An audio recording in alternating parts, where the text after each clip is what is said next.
Battle through the heavens की चौसम सी video के अंदर एक बार फिर से आपका स्वागत है। तो इस वीडियो के अंदर जो हनिया और हनली है उनका रेस्ट एंड पीस होने वाला है, बोले तो RIP। और साथ ही इस वीडियो के अंदर एंसेस्टर ज़ेउस वंस या उनका एंशिएंट इंसेक्ट एम्परर आर्मर भी गिफ्ट करने वाले हैं। तो चलो यार ज्यादा बकवास न करते हुए वीडियो करते शुरू। तो जैसे कि हमने इसके पिछले पार्ट में देखा था कि जो ज़ियाविन और यूनर होते हैं वो हनिया और हनली को उड़ाने के लिए आ जाते हैं, और ज़ियाविन कैसे अपने सामने अपीयर होते हुए देख हनिया को समझ आ जाता है कि बेटा कुछ तो गड़बड़ है। तो वो हनली से कहता है कि पहले इन दोनों को यहाँ से भागना होगा, क्योंकि अगर ये दोनों यहाँ पे अपीयर हुए तो इनके पास कोई ना कोई एबिलिटी तो होगी। और ये कहने के बाद हनिया हनली को लेके वहाँ से दुम दबा के भागने लगता है। तो हमारे इस पार्ट की शुरुआत बिल्कुल वहीं से होती है जहाँ पे हनिया और हनली वहाँ से भाग रहे होते हैं, और इन दोनों को भागते हुए देख ज़ियाविन के चेहरे पे आती है कोल्ड स्माइल, और वो कहता है कि भले तुम दोनों यहाँ से भागना चाहो लेकिन अब ये तुम्हारे हाथ में नहीं है। और ये कहते ही ज़ियाविन भी किसी भूत की तरह अपनी जगह से गायब हो जाता है, और ज़ियाविन को गायब होते हुए देख यूनर के चेहरे पे भी एक स्माइल आ जाती है, क्योंकि ज़ियाविन इस टाइम पे 2 जून 8 स्टार के पिक पे पहुंच चुका है। और इसी वजह से यूनर को भी भरोसा होता है कि ज़ियाविन अकेला ही इन दोनों को खत्म कर सकता है। और तभी हनिया और हनली जो कि वहाँ से भाग रहे होते हैं उन्हें कुछ सेंस होता है, और at the same time Hunli अपने हाथों को क्लेंच कर लेता है और उसकी बॉडी के अंदर से ब्लैक फोक खतरनाक तरीके से बाहर आने लगती है, जिसके बाद हनली सामने के खाली स्पेस की तरफ शूट हो जाता है। और जैसे उसका वो पंच खाली स्पेस में टकराने वाला होता है तभी वहाँ पे अपीयर होता है ज़ियाओयान, जो कि हनली के ब्लैक फोक से कवर्ड हाथ को पकड़ लेते हैं। और जैसे हनली का ओपन ज़ियाओयान के पाम से टकराता है तो ज़ियाओयान के हाथ के अंदर से खतरनाक फ्लेम बाहर आती है, और जैसे ही वो डार्क ब्लैक फोक ज़ियाओयान की हैवीली फ्लेम के कांटेक्ट में आती है तो वो पूरी तरह से गायब हो जाती है। और तभी ज़ियाओयान कहता है कि पिछले 2 सालों में तुम दोनों की ग्रोथ काफी खराब रही है, और भाई हनली चाहे जितना भी दम क्यों ना लगा रहा हो लेकिन वो ज़ियाओयान के हाथ को हिला भी नहीं पा रहा होता।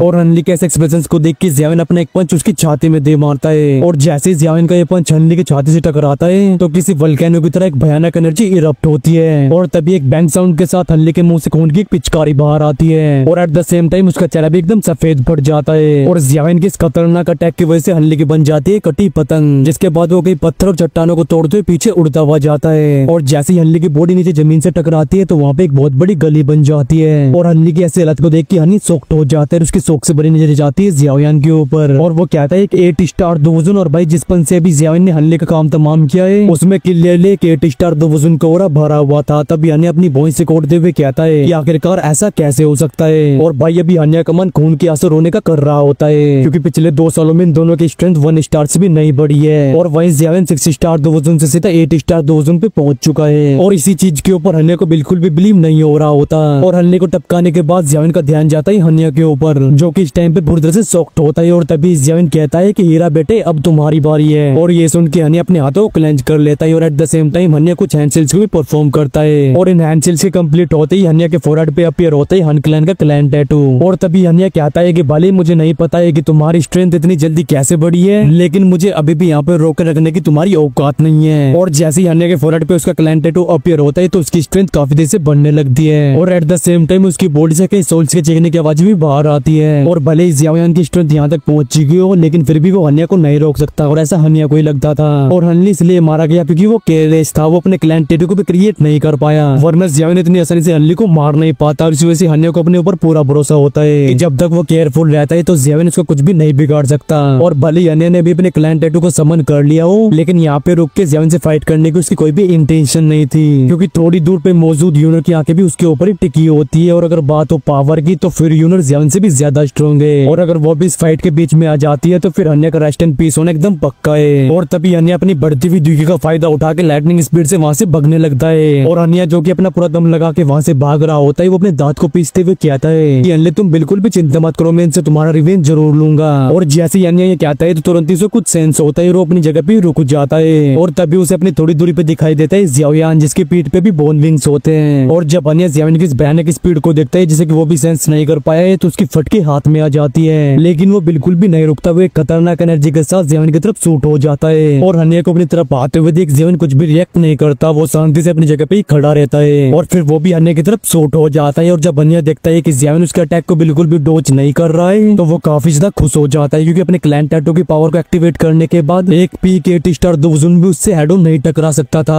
और हनिया की स्पीड इस टाइम पे बहुत ज्यादा भयानक हो चुकी थी, जिस वजह से वो पलक झपकते ही ज़ियाओयान के एकदम साइड में अपीयर होता है, और तुरंत ही अपने हाथ को क्लेंच कर देता है, और उसके सारी की सारी दुखी उसके हाथ पे इकट्ठा होने लगती है, जिसके बाद हनिया अपने स्पंज को ज़ियाओयान की तरफ दे मारता है, और हनिया के इस खतरनाक अटैक की वजह से जो स्पेस होता है वो भी कोलैप्स हो जाता है। और तभी एक बहुत बड़ी ब्लैक लाइन अपीयर होती है जो कि ज़ियाओयान की तरफ बढ़ने लगती है, और अपने इस भयानक अटैक को करने के बाद हनिया कहता है कि जियान तुम्हें ऐसी लंबी लंबी नहीं फेंकनी चाहिए थी, क्योंकि लंबी लंबी फेंकने का यही अंजाम होता है। और हो सके तो अपनी अगली जिंदगी में इस चीज को याद रखना। और भाई भले ही जियान की स्पीड कितनी भी ज्यादा भयानक क्यों ना हो, लेकिन फिर भी वो अटैक को डोज नहीं कर सकता था, और इसी वजह से हन्या की मुस्कुराहट और भी बढ़ जाती है। और ये देख के जियान के चेहरे पे आती है कोल्ड स्माइल, और एट द सेम टाइम जियान के फोरहेड के बीच में भी जियाओ क्लैन का क्लैन टैटू अपीयर होता है। और जैसे ही जियान के फोरहेड पे एक क्लैन टैटू अपीयर होता है तो उसे देख के हन्या के दिल की धड़कनें रुक जाती है, और वो कहता है जियाओ क्लैन का क्लैन टैटू, और ये कहते हैं उसके एक्सप्रेशंस काफी ज्यादा हॉरिफाइड हो जाते हैं। और हन्या जो कि जियान के काफी पास आ चुका था, उसे देख के जियान मुस्कुराते हुए कहता है कि हीरा बेटे अब ये सब कुछ खत्म हुआ। और ये कहते हैं जियान अपने हाथों क्लेंच कर देता है और एक भयानक दुविकी से भरा हुआ पंच सामने की तरफ दे मारता है, और तभी एक बैंग साउंड के साथ दोनों पंचेस आपस में टकरा जाते हैं, और इस कोलिजन की वजह से नीचे जमीन में भी बड़े बड़े क्रैक्स आने लगते हैं, और इन दोनों की कोलिजन की वजह से आसमान में एक बहुत बड़ा एनर्जी स्टॉर्म बन जाता है। और तभी इन दोनों के अटैक्स की वजह से आसमान में जो एनर्जी स्टॉर्म क्रिएट हुआ था उसके अंदर से एक बंदा शूट होता है, जो कि खतरनाक तरीके से आके नीचे जमीन से टकराता है, और इसके रास्ते में जो भी पत्थर वगैरह आते हैं उन सभी के तुरंत ही परकच्चे उड़ जाते हैं। और हन्या जो कि अभी पत्थरों और धूल मिट्टी के नीचे दबा होता है, उसके मुंह से तुरंत ही खून बाहर आता है, और तभी हन्या को सेंस होता है कि उसकी लाइफ फोर्स बहुत ही जल्दी डिसअपियर हो रही है, और फिर एक हॉरिफाइड एक्सप्रेशन के साथ हन्या ऑलमोस्ट मारा जाता है। और हन्या की बैंड बजाने के बाद जियान आ जाता है यूनर के पास, और फिर जियान हन्या की तरफ देख के कहता है कि तुम बिल्कुल भी चिंता मत करो, फ्यूचर में मैं तुम्हारी कंपनी के लिए और भी अनक्लैन मेंबर्स को भेजने वाला हूँ। और भाई ये सुन के हन्या जो कि अपनी आखिरी सांसें ले रहा होता है, एक हॉरिफाइंग एक्सप्रेशन के साथ उसकी आंखें बंद हो जाती है। और भाई फाइनली यहाँ पे हन्या और हन्या का रेस्ट एंड पीस हो चुका था, और मैं बस इतना ही कहना चाहूंगा कि भगवान इनकी आत्मा को बिल्कुल भी शांति न दे, साले एक नंबर के कमीने।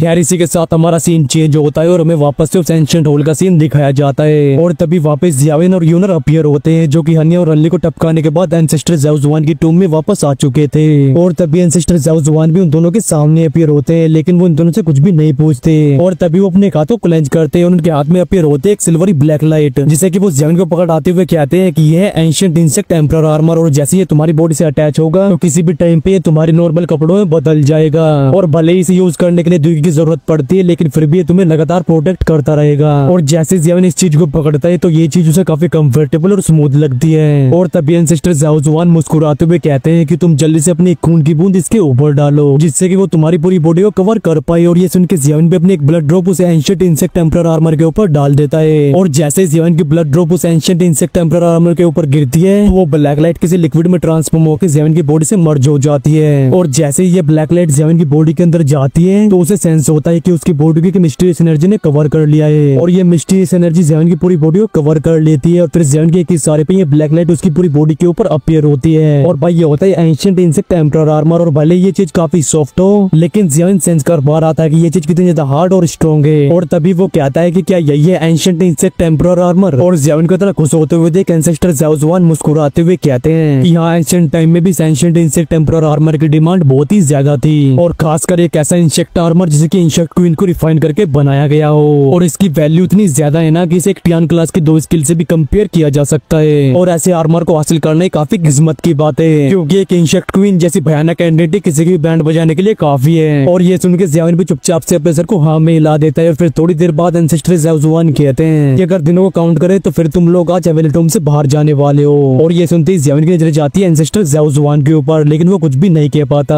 और पलक झपकते ही एंशिएंट होल का एटमॉस्फेयर एकदम सीरियस हो चुका था। और तभी एंसेस्टर ज़ाओज़ुआन स्माइल करते हुए कहते हैं कि तुम्हें वापस जाना ही होगा, क्योंकि तुम हमारे जियाओ क्लैन की आखिरी उम्मीद हो। और फिर वो जियान के कंधे को थपथपाते हैं और आगे कहते हैं कि लिटिल फेलो मैं तुम्हारा वापस लौटने का वेट करूंगा, और उस टाइम पे तुम मुझे बिल्कुल भी डिसअपॉइंट नहीं कर सकते। और एंसेस्टर ज़ाओज़ुआन के इन शब्दों को सुनकर जियान कहता है कि एंसेस्टर आप बिल्कुल भी चिंता मत करो, और जब तक मैं 2 क्लास में एंटर नहीं कर लेता तब तक मैं अपना मुंह आपको नहीं दिखाने वाला। और ये सुनते हैं एंसेस्टर ज़ाओज़ुआन काफी ज्यादा खुश हो जाते हैं, और तभी यूनर कहते हैं कि बिग ब्रदर जियान फाइनली टाइम खत्म हुआ। और यूनर के इन शब्दों को सुन के जियान और एंसेस्टर ज़ाओज़ुआन जो कि खुशी खुशी बातें कर रहे होते हैं वो एकदम से साइलेंट हो जाते हैं। यार थोड़ी देर तक साइलेंट रहने के बाद जियान एंसेस्टर ज़ाओज़ुआन के सामने अपने हाथों कप करता है, और ये देख के एंसेस्टर ज़ाओज़ुआन कहते हैं कि लिटिल फेलो अब जियाओ क्लैन का फ्यूचर तुम्हारे ऊपर डिपेंड करता है। और ये सुन के जियान अपने सर को हिला देता है, और जैसे वो कुछ बोलने वाला होता है तभी आसमान में स्पेशल फ्लक्चुएशंस होने लगती है, और इन फ्लक्चुएशंस में एक सक्शन फोर्स क्रिएट होती है, और इस सक्शन फोर्स को रेजिस्ट करना नेक्स्ट टू इम्पॉसिबल था। और इस पावरफुल सक्शन फोर्स को सेंस करके जियान समझ जाता है कि 3 साल का समय फाइनली खत्म हो चुका है, और अब हेविलेटोम फोर्सफुली सभी लोगों को एक्सपेल कर रही है। यार तभी जियान कहता है कि एंसेस्टर आप अपना ध्यान रखना, मैं फ्यूचर में आपको इस हेविलेटोम से बाहर जरूर निकालूंगा। और जियान की कहते हैं स्पेस बीच में से फटता है, और एक खतरनाक सक्शन फोर्स जियान और यूनर को निकल जाती है, और जियान और यूनर जानवर को वहाँ से डिसअपियर होते हुए देख एंसेस्टर ज़ेउस वन के चेहरे पे खुशी से भरी स्माइल आती है और वो कहते हैं कि ज़ियाओ क्लैन के पूर्वजों तुम इस लिटिल फेलो को ब्लेस करना, क्योंकि हमारे ज़ियाओ क्लैन का डिस्ट्रक्शन और राइज अब इस लिटिल फेलो के ऊपर ही डिपेंड करता है। और एंसेस्टर ज़ेउस वन की एक कहते ही सीन चेंज होता है और हमें एक माउंटेन का सीन दिखाया जाता है जहाँ पे कि अभी काफी सारे लोग इकट्ठा होते हैं और उन सभी लोगों की नजरें टिकी होती है डिस्टोर्टेड स्पेस के ऊपर। और तभी एक बंदा हवा में फ्लोट कर रहे एल्डर टोंग्सवान से कहता है कि आज हवेली टॉम का 3 साल पूरे होने वाले हैं। और ये सुन के एल्डर टोंग्सवान भी अपने सर को हाँ में ला देते हैं। और तभी गोकुलन का एक और एल्डर कहता है कि मैं ये जानने में काफी ज्यादा क्यूरियस हूँ कि इस बार हवेली टॉम के अंदर सबसे ज्यादा इंप्रूवमेंट किसकी हुई होगी। और जब इन लोगों के बीच बातें चल रही होती है तभी आसमान में एक स्पेशल क्रैक अपीयर होता है और इस क्रैक के अंदर से तुरंत ही कई सारे ह्यूमन फिगर्स बाहर आते हैं। और सबसे पहले अपीयर होते हैं ली क्लैन के मेंबर यानी कि हुआजी और हुआजुआन, और इनके बाद बाहर आते हैं याओ क्लैन, यान क्लैन और सी क्लैन के मेंबर्स। और इन सभी के ओरे पहले से काफी ज्यादा स्ट्रॉन्ग हो चुके थे। और तभी उस क्रैकलैन के अंदर से 2 डेड बॉडी बाहर आती है और इन दोनों डेड बॉडी को देख के सभी लोग शॉक्ड हो जाते हैं। और ये होते हैं हन क्लैन के वो दोनों मेंबर्स हनिया और हनली। लेकिन गो क्लैन के मेंबर्स इस सीन को देख के काफी ज्यादा खुश होते हैं क्योंकि गो क्लैन और हन क्लैन के बीच काफी पुरानी दुश्मनी है। और तभी हुआजुआन कहता है कि ये मैटर इतना सिंपल भी नहीं है जितना कि दिख रहा है। और ये सुन के हुआजी अपनी वॉइस रिकॉर्ड हुए कहती है कि तुम कहना क्या चाहते हो।